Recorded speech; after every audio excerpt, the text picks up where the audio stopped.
नमस्कार, आप देख रहे हैं 9 भारत समाचार। नमस्कार, आप देख रहे हैं नव भारत समाचार। मैं हूं नेहा राठी। आइए देखते हैं आज की बड़ी खबर। श्री वारी उत्सव सेवा समिति के प्रेसिडेंट गंडे गोविंद राजू ने कहा कि मनचाही मुरादें पूरी करने के लिए बालनगर वेंकटेश्वर स्वामी ब्रह्म उत्सव के आयोजन का इंतजाम किया गया। श्री बालनगर वेंकटेश्वर स्वामी मंदिर इलाके में एक प्रेस कॉन्फ्रेंस की गई।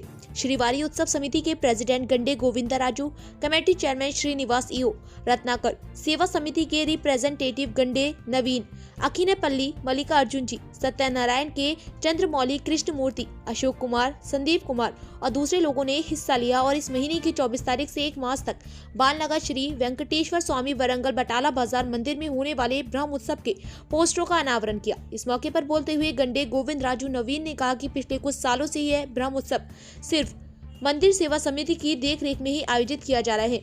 उन्होंने कहा कि ब्रह्म उत्सव में बिना किसी परेशानी के आने वाले भक्तों के लिए खास व्यवस्था की गई है।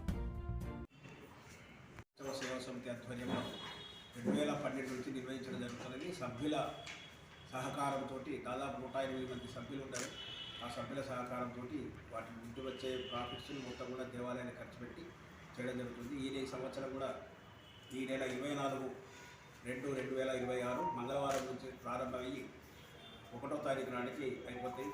24 నాడు ఆరంభ స్థాపనం ఉంటుంది. స్థాపనం తర్వాత సాయంత్రం జలతాహ్వానం, 27 కళ్యాణం, 28 రథోత్సవము, 1వ తారీఖు శ్రీ పుష్పయాగము, స్వామివారి చక్ర తీర్థము, వివిధ కార్యక్రమాలు ఉంటాయి. భక్తులందరూ కూడా హాజరయ్యి స్వామివారి ఉత్సవాలను తిరుపతిలో కూడా మనం చూడలేము. అట్లా ఇక్కడ దర్శనం చేసుకొని స్వామివారి కృపకు పాత్రలు కాగలని కోరుతున్నాను. ఈ యొక్క బాలానగర్ వెంకటేశ్వర స్వామి టెంపుల్ సుమారు 500 సంవత్సరాల కిందటువంటి పురాతనమైనటువంటి టెంపుల్.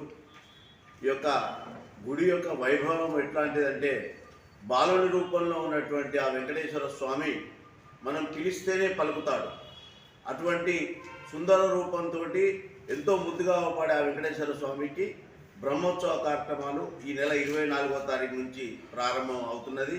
ఈ నెల 24వ తారీఖు నుంచి మనకు ఈ బ్రహ్మోత్సవానికి ఇక్కడి నుంచే కాకుండా పూజారులు, దీనికి నిర్మాతకర్తలు వీళ్ళందరూ కూడా భద్రాచలం నుంచి, చాలా ఊర్ల నుంచి కూడా పీఠాధిపతులు కూడా రావడం జరుగుతూ ఉన్నది. ఈ యొక్క స్వామివారి వైభవం ఏంటంటే, ఎంతటి మొక్కులు మొక్కుకున్నా వెంటనే కోరిన వెంటనే తీర్చేటువంటి బంగారు స్వామి ఆ స్వామి.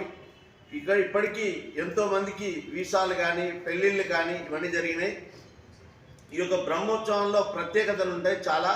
ఉదాహరణకు ఫస్ట్ రోజు గరుడ ప్రసాదం ఇస్తారు.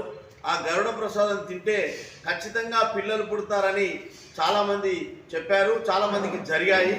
అలాగే నిర్వహణ స్టార్ట్ అయిన కాడ నుంచి సుదర్శన హోమం కానీ, చక్రస్నానం కానీ, ఈ చక్రస్నానం చేయడంతో మన ఉన్న పాపాలు పోవడము, మన ఉన్నటువంటి ప్రక్షాళన జరుగుతూ ఉంటుంది.